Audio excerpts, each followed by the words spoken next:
Саламатсыздар ма? Күнделікті өмірде ғалам бізге басымыздан өтіп жатқан жағдайларға байланысты бір белгілерін жіберіп жатады екен. Әрине біз ол белгілердің бәрін бірдей түсініп дер кезінде қабылдай бермейміз. Әрқайсымыздың өмір жолымыз әртүрлі.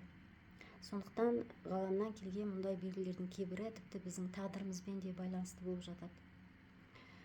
Кәдімгі тас жолда да көліктерге жүретін бағытын көрсетіп тұрған барлық белгілер бар. Алға жүрсең, қырға шығасың деген белгі бар. Демек, өмірмен салыстырған кезде алға ұмтылған адам қандай да бір мақсатына жетеді. Оңға жүрсең, тұрақ бар, асханасы бар, демалып, тамақтанып алуға болады. Солға жүрсең, алдыңдағы жолда бір үйінділер жатыр, кірпіштер жатыр, ол жерден өтуге болмайды деген белгі бар. Ескермей жүре берген кезде, әрине сол жолдың бойында, түбінде тұйыққа барып тірелуіміз әбден мүмкін. Онда адам жолынан жаңылып, басына түскен бір кармалық кірпішін күтеді. Яғни өмірде сынақтан, кезекті бір сынақтан өтуді басынан кешіреді. Осы бір тас жолдар сияқты біздің өмір жолымызда тарам-тарам екен. Қайсысы дұрыс? Дұрыс жолын таңдай алғанға не жетсін? Айтпағым, таро картасы арқылы да сол ғаламнан келген белгілерді біз оқи аламыз. Таро бұл құрал. Осы құрал арқылы адам өзін толғандырған сұрағына қажетті жауабын табады. Бір ең жақын көмекшің сияқты. Өмірімізді жақсыға өзгертуге не жетіспей тұр? Нені аңғармай жүрміз? Жанымыз не қалайды? Біз оны барлық уақытта ұғына алып жүрміз бе? Тіпті ең жақын деген адамымыздың жанын түсініп жүрміз бе? Материалдық жағынан, рухани жағынан біздің күш қуатымыз толық па? Осының барлығын сезініп, біліп жүру бұл енді өзіміз үшін маңызды. Ал егер сезімталдығымыз ақсап жатса, әрине тароның көмегін пайдаланған артық болмайды. Бүгін сіз өзіңіздің іс-тілегіңізді ойлаңыз. Оған жетудің жолында таро карталары сізге қандай кеңес, қандай белгі берер екен? Мүмкін бағыт берер.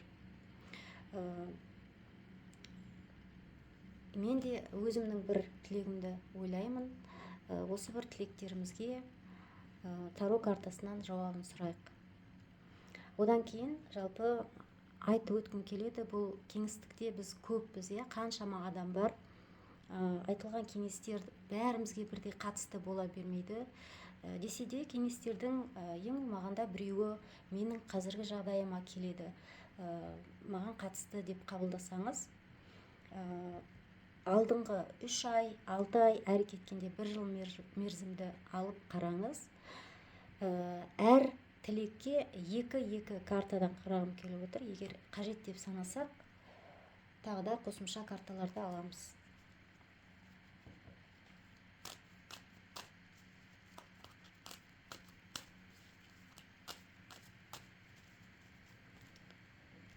Бірінші тілек, екінші тілек, үшінші тілек.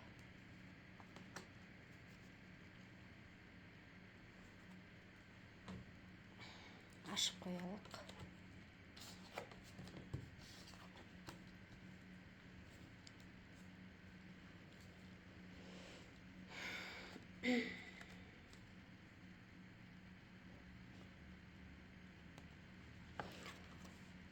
Бірінші тілекке мынадай бір 2 карта шығарылған екен.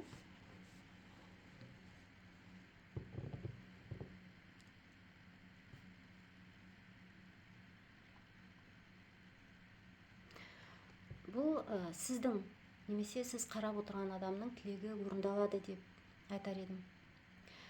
Мұнда ең бастысы ғаламның бұл адамға сізге деген көзі түсу, яғни ғаламның қолдауы бар. Яғни алдыңызда жақсы мүмкіндіктер күтіп тұр. Егер қазірдің өзінде сіздің бойыңызда сол тілегіме жетемін деген бір зор ынта менен күш-жігер болса, міне осының өзін сіз ғаламның сізге жіберіп жатқан ең бірінші мүмкіндігі деп қабыл алыңыз. және алдыңызда көптеген өзгерістер бар. Сол өзгерістерге дайын болыңыз. Әйтсе де сізге сол тілегіме жетемін деген жолда кейбір кедергілер, қиындықтар кездесіп жатса, мен оны бәрібір жеңемін деген қайсарлық та артық болмайды. Келесі карта сәттіліктің дөңгелегі. Бұл картада сізге осы бір ғаламнан жіберіліп тұрған қазіргі уақыттағы мына сәтті уақытты жіберіп алмаңыз деп тұр.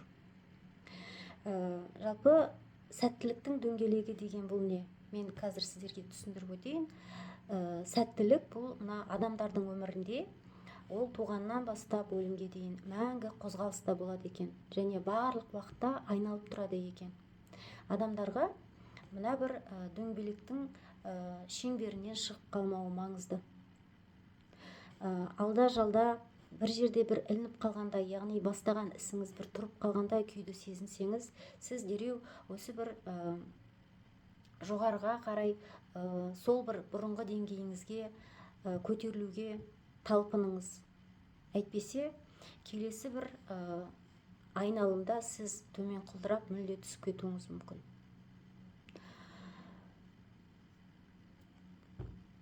Енді бастаған ісіңізді барлық уақытта қайтадан бастау бұл қиынға соғады ғой. Сондықтан оған күш керек, қайтадан уақыт керек. Сондықтан айтар едім, сізге осы бір дөңгелектің шеңберінен адасып түсіп қалмауыңыз маңызды. Ойлап біз қарасақ, біздің өміріміздің өзі осы бір дөңгелек сияқты. Бір көп айналымдардан, бұрылыстардан тұрады. Өмірдің қара жолағы менен ақ жолағы қатар жүреді. Сол өмірде бір құбылмалы дүние сияқты бұл өмір. Сондықтан сәттіліктің дөңгелегі де құбылмалы. Ол тек адамдарға мүмкіндік беретін, ұмытпаңыз.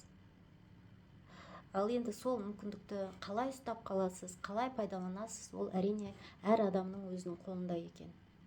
Сондықтан сәттіліктің дөңгелегі деген ол барлық уақытта сәтті уақыт келе бермейтінін түсінуіңіз маңызды. Жалпы сіздің бұдан басқа сіздің тілегіңіз бір қаладан екінші қалаға көшу, немесе автокөлік сатып алу, немесе саяхатқа жиі шығатын адам шығарсыз. Саяхатқа шығу, бір алыс жол сапарға аттанумен байланысты болатын болса, әрине сіздің тілегіңіз орындалады деп айтар едім. Өйткені осындай бір сәтті уақыт келіп тұрған кезде сіздің қол қусырып қарап отырмайтыныңыз мәлім. Яғни сіз осы бір уақыттарды пайдаланасыз. Сол сияқты бұл карта бір кармалық карта. Бұл адамның өміріндегі бір кезеңнің аяқталып, екінші кезеңнің басталуы. Сондай бір кездер болуы мүмкін. Егер осындай бір кез менің басымда болып жатыр дейтін болсаңыз, бұл таро картасы сізге мынадай тағы да бір кеңес айтқысы келеді.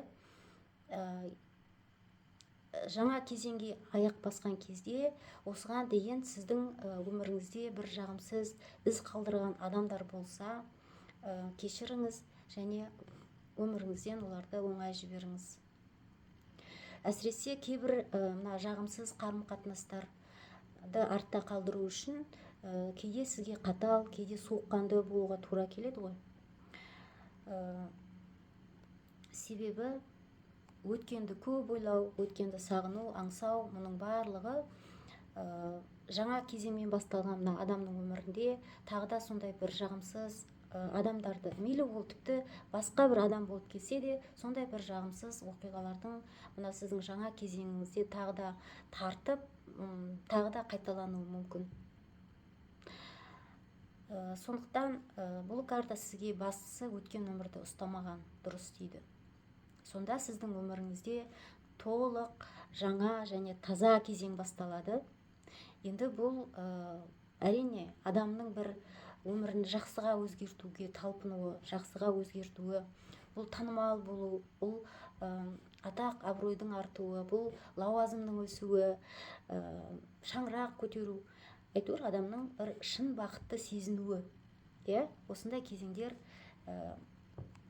жаңа кезеңде басталуы мүмкін. Лайым солай болсын. Таро картасына мен рахмет айтамын. Лай шығарып қояйық.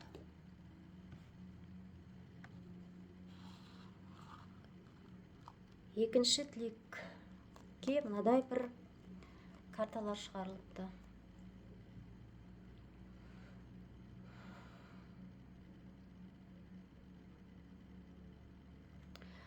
Бұл адам жақын арада қиын кездерді басынан өткерген сияқты.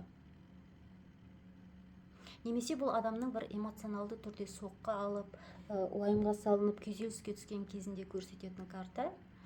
Жаңа мен бірінші тілекте айтып өткен сияқты, адамның өмірінде қуанышы да, қайғысы да қатар жүреді ғой да. Сондай кездерде болуы мүмкін. Жалпы кейде болады адамның басында айналаң толған адам, бірақ мен жалғызбын деп адамның жаны құлазыған кездері де болады. Ондай кезде де сіздің де қамқорлығыңызды қажет еткен, көмегіңізге зәру адамдар бар екенін ұмытпаңыз дер едім. Тіпті жан жануарларға қорған болу, өсімдік, бау-бақша өсіру, осының барлығы да бір қамқорлық, иә, біреуге, басқа бір нәрсеге деген қамқорлық. Міне сіздің сол басқаға берген жылуыңыз өзіңізге қайтып, әр күніңіз мәнді болады. Сондықтан сіз жалғызбын деп құлазыған кезде мен айтар едім, басқаға сіздің қамқорлығыңыз, ол сіздің өміріңізге сән береді. Сондай-ақ бұл карта мына адамның бір немесе бірнеше сағаттар бойы көңілсіз отырған күйінде көрсететін карта. Сондай да болуы мүмкін. Мысалы, біз өзімізге бір қымбат нәрсені жоғалтып алған кезде де кәдімгідей көңіліміз түсіп қапаланып қаламыз ғой. Міне сондай адамның кездерде болуы мүмкін. Не болғанда да бұл карта сізге сондай көңілсіз кез болсын, қиын кез болсын, жағымсыз сезімдерге аса берілмеңіз. Оның бәрі өтпелі дейді. Қазір шын мәнінде сіз бір қиын жағдайға түсіп, содан бір кептеліп шыға алмастай күй кешіп жүрген болсаңыз, таро картасы сізге мұның барлығы құр бос уайым деп, және сізге бір емес, екі бірдей мүмкіндік беремін деп тұр. Бұл сіз мүмкіндікті әрине мынадай күйден арылып, жан-жағыңызға қарап көріңіз, адамдармен араласыңыз, сол мүмкіндіктерді көріп алыңыз. Міне таро картасы сізге осындай белгі беріп тұр. Жалпы айтар едім, адамның мұндай күйі қандай болмасын тілекке жетем дегенде ең басты кедергі екенін ұмытпаңыз. Себебі мына бір келесі карта сізге сол тілегіңізге жетудегі алғашқы қадамдарды бастай аласыз деп тұр. Сіздің тілегіңіз мүмкін балаларыңызбен, кішкентай балаларыңызбен байланысты болса, жақын арада оңтайлы шешімін табасыз. Сіздің тілегіңіз жұмыспен байланысты болса, сізді қызықтыратын ұсыныстар түсуі мүмкін. Бір жаңа мамандықты игеремін деп ойласаңыз, бір айлық, 2 айлық оқуды бастауыңыз да мүмкін. Егер сіздің тілегіңіз қарым-қатынаспен байланысты болса, бұл кездесу, танысу, тіпті көңіліңізге ұнаған адамнан үйлену туралы ұсыныс түсуі де мүмкін. Немесе бұл карта сіздің немесе сізге деген біреудің ғашықтық сезімі оянуы да мүмкін. Жалпы бұл карта адамның өміріндегі бір жағдайдың оқушы сияқты енді басталатынын білдіретін карта. Екінші тілекке мен тағы да бір карта сорғым келіп отыр. Сіздің осы бір мүмкіндікті алдық делік. Ар жағы қалай болады?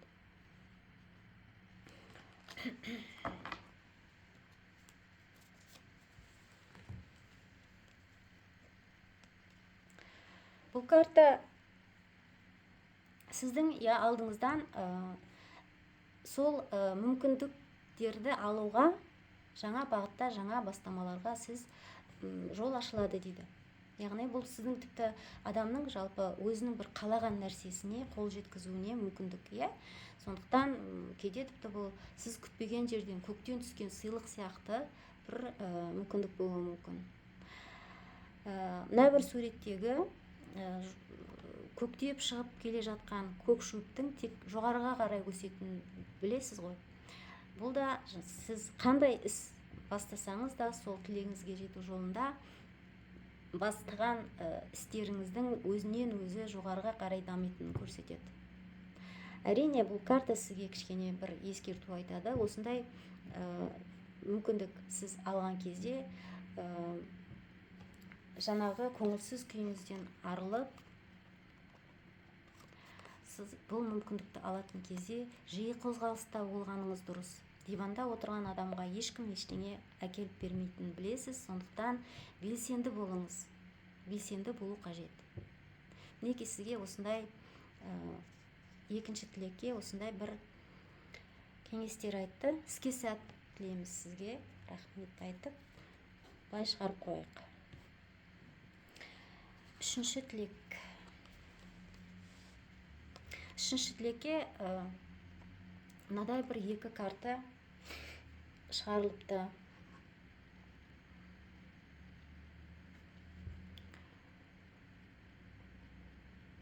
Бұл адамның тілегі материалдық жағдаймен байланысты сияқты.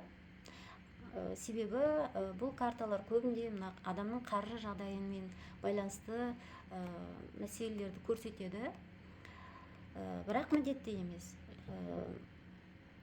Бұл карта егер сіздің тілегіңіз сол қаржымен байланысты болса, кіріс шығыс ақшаларыңызды әзірше бақылауға алыңыз. Әйтпесе бір ойсыз ақша жұмсап, үлкен шығындарға ұшырап қалуыңыз мүмкін деген бір ескерту беріп тұр. Немесе бұл карта сіздің негізгі және қосалқы жұмысыңыз бар. Бірақ сол екі табыс көзін қатар алып жүру сізге оңайға соқпай, осы екеуінің қайсысын қалдырсам екен деген бір таңдау жасаған кезіңізде болуы мүмкін. Ондай болса, таро карталары сізге қай жұмыстан сізге пайдасы көптеу, ақшасы көптеу, және ең бастысы қай жұмыс сіздің жаныңызға жайлы, соны қалдырыңыз деп кеңес береді. Өйткені кейінірек нәтижесі жақсы болады. Жалпы сіздің бұл тілегіңіз қаржы болсын, жұмыспен байланысты болсын, ақшамен байланысты болсын, қарым-қатынаспен байланысты болсын, тіпті денсаулық болсын. Әзірге осы бір жағдайды сіз баланста, тепе-теңдікте ұстаңыз деп сізге, асығыс әрекеттерден сақ болыңыз деп кеңес беріп тұр бұл карталар.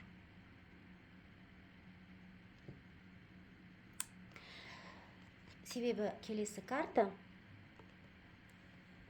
жалпы сіздің мына өмірмен күресудің, ақша табудың сізде тәжірибесі бар дейді.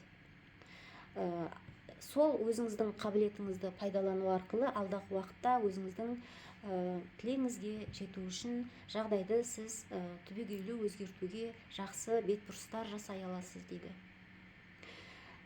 Егер тілегіңіз шынымен де қаржымен байланысты болып тұрса, онда сіз алдағы уақытта үлкен жобаларға ақша салып, жақсы сатылымдар, жақсы бір сатып алулар, мүмкін несие аларсыз болуы мүмкін. Сол өзіңіздің бастаған бастамаңыз арқылы сізде клиенттер пайда болады. Клиент бар жерде әрине ақшаңыз көбейеді.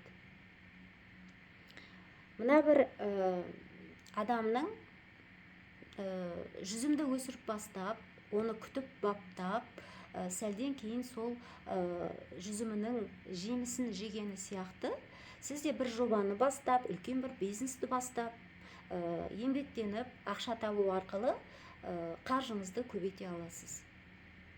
Бұл карта сізге осындай бір белгілерді беріп тұр. Олай болса, сізде қазіргі уақытта мына бір өзіңіздің қаржыңызды тепе-теңдікте ұстау арқылы, бақылауға алу арқылы еңбекқорлық керек және нәтижесін күте білетін сізге шыдамдылық керек. Сонда ғана сіз жақсы нәтижеге қол жеткізесіз дейді бұл карталар. Жалпы бұл денсаулық болса да, сіздің сол өзіңізді күткеніңіздің арқасында барлық жағдайды денсаулығыңызды бақылауда ұстау арқылы нәтижелерге қол жеткізесіз деген сөз. Лайым солай болсын.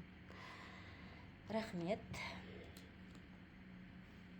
Енді біз барлығымызға қатысты ең түбіндегі картаны қарағым келіп отыр. Бұл карта қандай әдемі карта. Бұл карта өте жақсы карта. Барлық уақытта бәрімізге кішкене алдағы болатын жағдайды көрсетеді, барлық тілектерге қатысты. Бұл картада мына ғалам, мына өмірде адамға не керек? Денсаулық, білім, ақша, жылжымайтын мүлік. Жалпы материалдық тұрғыдан бізге қажеттіліктердің бәріне мүмкіндіктердің есігін айқара ашып қойдым дейді. Ал енді бұндай қажеттіліктерге қандай жағдайда біз қол жеткізе аламыз? Әрине, біз ақша болғанда ғана қол жеткізе аламыз. Олай болса, ойланыңыз. Табысқа кенелу үшін қолыңыздан не келеді? Бизнес жасауға икеміңіз бар ма? Қандай болмасын кәсіпті өркендете аласыз? Мүмкін бір талантыңыз бар шығар. Себебі мына бір әдемі гүлденген арканың ар жағында сондай барлық қажеттіліктер, әдемі өмір сүруге мүмкіндіктер бар. Оған жету үшін әрине біз ғалам бізге қалай деп айтсам болады, ақшаны қалай жасаудың кілтін тауып, сол істі әрі қарай дөңгелетіп әкету керексіз дейді. Мысалы, менің бір танысым домбырада өте жақсы ойнайтын, сол өнерін өзгелерге, әсіресе балаларға үйрету арқылы ақша жасап, өзінің әрі сүйікті жұмысыменен айналысып жүр. Сіз де мүмкін қолыңыздан келетін талантыңыз бар шығар. Себебі бұл бір жаңа іс бастау, бұл жаңалық жасау, бұл тапқырлық, бұл сіздің талантыңызды жарыққа шығару болуы мүмкін. Ғалам, мына ақша табудың көзін тауып еңбектенсең, бар қажетіңді алақаныңа салып беремін дейді. Онда нар тәуекел деп бастаңыз. Сіздің қолыңыздан бәрі келеді. Тек бастаған ісіңіз жаныңыз қалаған іс болсын. Өйткені адамның өзі сүйіп, өзі ұнатқан іс ол жүректен шығады. Ал енді өзің сүйіп істеген іс сәлден кейін өзгелердің де сүйіспеншілігіне бөлене бастайды. Өмірді өзгертуге болады. Сеніңіз. Егер сіздерге осы еңбегім ұнаса, лайк басып, арнаға жазылып, пікірлеріңізді қалдырыңыз. Мұның өзі осы бір менің арнамның, сіздерге арналған арнаның әрі қарай өркендеуіне бір қолдау болады. Ал енді сіздердің әрбір жылы лебіздеріңіз маған күш береді, сондықтан шабыт береді, әрі қарай жұмыс жасауға жаңа бір идеялар береді. Аман болыңыздар.